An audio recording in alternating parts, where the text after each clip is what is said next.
And then we expect to be in production with the Cybercab, which is really highly optimized for autonomous transport. If you could see the Cybercab production line running at Giga Texas, you'd understand why Elon Musk has the confidence to say Tesla could produce millions of these vehicles every year. It honestly doesn't even look like a traditional car factory. It looks more like a money printing machine. Even though the Cybercab Robotaxi is Tesla's simplest vehicle, with more than 50% fewer parts than a Model 3, only 2 seats, no steering wheel, no pedals, and a huge amount of open space for luggage, the production line itself is unlike anything Tesla has ever built before. Tesla isn't simply taking old manufacturing methods and applying them to this new vehicle. They're doing things very differently. And that's a big reason why the Cybercab can be produced at such a low cost and why Tesla believes it can eventually build millions of them every year at Giga Texas. That's also why production numbers are ramping up so quickly, even though the production line has only just started up. So, what exactly makes the Cybercab production line so special? What new technologies does it inherit, and what makes this manufacturing system so different from anything Tesla has done before? What you're about to hear is going to be pretty incredible. There's a huge contradiction here. Tesla's simplest vehicle actually requires the most complex, bold, and unconventional production line the company has ever built. But when you think about it, it actually makes a lot of sense. We all know Tesla is really good at building expensive cars, but they've barely ever made a vehicle that costs less than $35,000. In other words, Tesla has never really figured out how to mass-produce truly affordable cars. If Tesla simply took the Model 3 production line, changed a few machines, and started building Cybercabs on it, the cost wouldn't come down by much, even if the Cybercab had far fewer parts. Elon Musk has also admitted that Tesla doesn't want a simple vehicle like the Cybercab to slowly move through hundreds of different production stations, the same way cars have been assembled for more than a century. That process is simply not efficient enough. So instead, Elon Musk says Tesla has been trying to build a manufacturing system that goes far beyond anything currently being used in the automotive industry, all for the purpose of producing this one vehicle. The thing that's most interesting about this is the production system. It's a level of production technology that is far in advance of any automotive plant on Earth. At the Model Y production line at Tesla's Texas factory, the car's body is made up of hundreds of different metal panels. These panels are stamped, moved to the welding area, and assembled into the vehicle's body structure. The body then goes through the paint shop, gets dried, and continues along a final assembly line that stretches for miles. At this stage, the vehicle is essentially an empty shell. One by one, it receives the wiring harness, air conditioning system, windows, carpeting, seats, dashboard, doors, steering wheel, braking system, and hundreds of other components. Every vehicle has to move through these stations in a more or less fixed sequence. The next step can only begin once the previous one has been completed.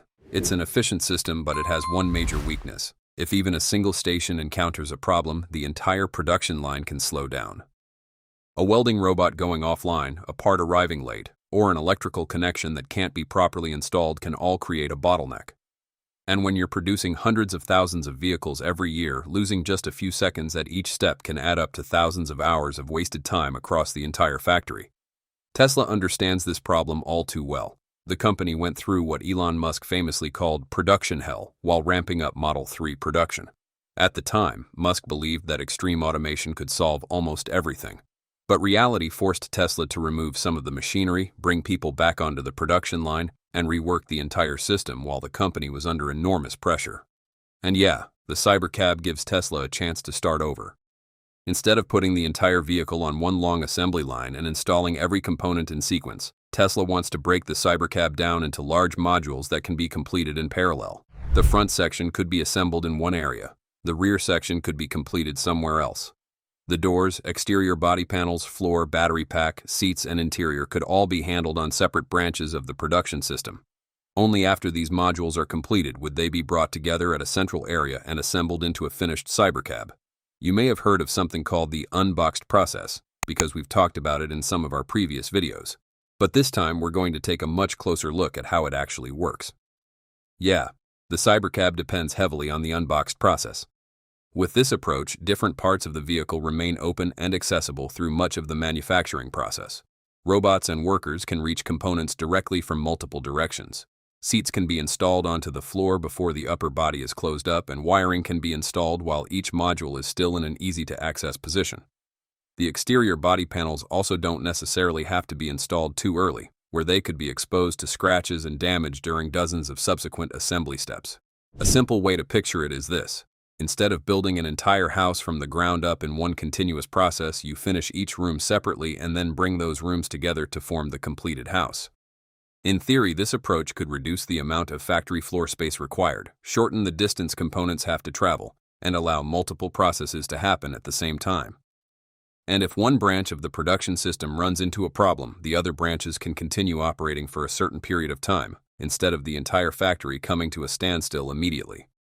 But this is also where the Cybercab production line becomes incredibly difficult to pull off. Assembling each module separately isn't particularly hard. The real challenge is getting every module to the point of integration at exactly the right time, in exactly the right position, with tolerances that are almost non-existent. That's why, even though Tesla introduced the concept back in 2023, it wasn't until 2026 that the company was able to complete roughly 70% of the production line.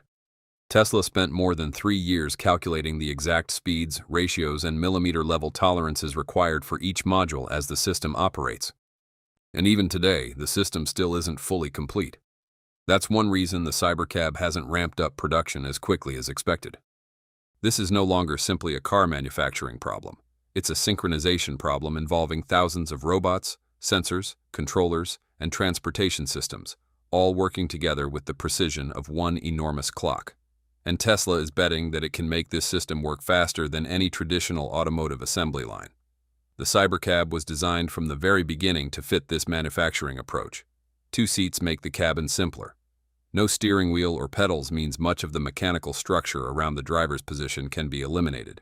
Without a traditional instrument cluster, the dashboard can be made much simpler. Fewer buttons, fewer wires, and fewer moving parts ultimately mean fewer assembly operations. But reducing the number of components is only the first step. Tesla also has to rethink how the Cybercab's exterior body is actually made. And the wiring is another technology being developed specifically for the Cybercab. To be honest, the Cybercab has a paint color that immediately stands out. It's almost impossible to confuse it with any other vehicle on the road, whether it's day or night. The early prototypes seen at the beginning of this year featured a matte yellow finish, but the production versions have shifted to a glossy yellow. However, what most people don't realize is that this yellow isn't applied the same way Tesla paints the Model Y or Model 3. Instead, the color is formed directly during the molding process of the exterior panels. The technology behind this is called reaction injection molding, or RIM, and it could allow Tesla to eliminate much of the traditional painting process from Cybercab production. In a traditional automotive factory, the paint shop is often one of the most expensive, complex, and energy-intensive areas of the entire facility. After the body is welded together, it has to go through multiple stages of cleaning, surface treatment, corrosion protection, primer, base coat, clear coat, and then massive curing ovens. The entire process is not only time-consuming but also requires highly controlled air filtration, dust management, chemical handling, and temperature monitoring. Even a tiny speck of dust landing on the surface during painting can force an entire body panel to be reworked. And for a vehicle expected to operate as an affordable robotaxi, running continuously on the road, spending so much time and money creating a flawless paint finish may simply not make sense. So Elon Musk wants to solve that problem by putting the color directly into the material as the exterior panel is formed. The process is actually pretty simple to understand. Instead of stamping a steel panel, sending it through a paint shop, and waiting hours for it to be fully finished, Tesla can inject 2 liquid components into a mold. The 2 materials react with each other, harden, and form a polymer exterior panel with its shape, surface finish, and color already nearly complete. In other words, the body panel can come straight out of the mold with the Cybercab's signature yellow color, without having to go through the entire traditional paint process. That could potentially cut processing time from hours down to just a few minutes. When the RIM process is combined with the Unboxed process, the exterior panels don't necessarily have to be installed on the vehicle early in the production process. They can be molded separately, inspected separately, and finished separately, then added near the end of the assembly line. This reduces the risk of the panels getting scratched while robots and workers are installing the interior, electrical systems, or mechanical components. It sounds almost perfect, but RIM isn't completely risk-free. The polymer panels still have to withstand intense sunlight and heat, freezing temperatures, road debris, car wash chemicals, and thousands of temperature cycles over the vehicle's lifetime. The color also has to remain consistent between panels produced at different times. If the door has even a slightly different shade of yellow than the rest of the body, the mismatch could become extremely obvious under certain lighting conditions. And that's only the second major technology built into the Cybercab production line. There are currently around 500 Cybercabs, and they are still in the testing phase across multiple states in the US.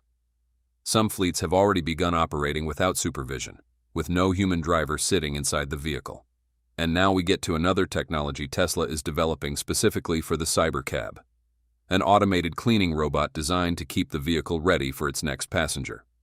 If food gets stuck on the seats, trash ends up on the floor, or mud blocks one of the cameras, the vehicle can become effectively blind and unsafe. That's why Tesla is developing a two-layer cleaning system. One system that works quickly while the vehicle is on the road, and another professional cleaning system at dedicated service hubs. First, there's the onboard system. The Cybercab can have small cleaning nozzles positioned near its cameras. When sensors detect dirt or debris, the system can spray windshield washer fluid or compressed air to clean the lens almost immediately. It's basically like a windshield wiper, but designed specifically for the vehicle's eyes. That means the Cybercab doesn't necessarily have to return to the hub every time a camera gets slightly dirty, but the more important part is the interior cleaning robot. It isn't permanently installed inside every vehicle. Instead, it stays at dedicated hubs where Cybercabs can recharge, undergo inspections, and get cleaned. When a vehicle finishes a trip or needs cleaning, it can drive itself back to the hub. The doors open, and a large robotic arm, similar to the industrial robots used on factory floors, reaches into the cabin. The arm is designed to automatically switch between different attachments. One attachment can vacuum up trash, dirt, and food crumbs. Another can use a gripper to pick up water bottles or bags left behind by passengers. And a soft cleaning pad can wipe down the seats, door handles, and the large touchscreen without scratching the surfaces. The entire process happens automatically and quickly, without anyone having to stand nearby. Then there are the dedicated vehicle washing stations. These aren't ordinary car washes like the ones you see along the street. Tesla can build large facilities specifically for its Cybercab fleet. The vehicle drives itself into an indoor washing lane, where automated systems use water, soap, and brushes to clean the entire exterior, including the wheels and hard-to-reach areas. After that, the vehicle can recharge its battery, undergo a quick technical inspection, and head back onto the road. Some facilities can even combine multiple services in one location, allowing the vehicles to get back into service as quickly as possible. At this point, you might be wondering, why make the whole process so complicated? Put simply, Robotaxi needs to stay on the road for many hours a day to generate revenue. If every dirty vehicle had to wait for a human worker to clean it, valuable operating time would be lost and labor costs would increase. An automated system keeps the vehicles consistently clean, keeps the cameras clear, and makes the interior more comfortable for passengers. Tesla could even charge passengers an additional cleaning fee if they make an excessive mess, such as spilling food or vomiting, encouraging riders to take better care of the vehicles. In the simplest terms, the system is basically like having an entire team of robotic cleaning staff constantly standing by to keep a fleet of driverless taxis ready for service. That's the end of this episode. If you love seeing how Tesla turns bold ideas into real machines, leave a like and subscribe. We'll keep uncovering the engineering that powers the future.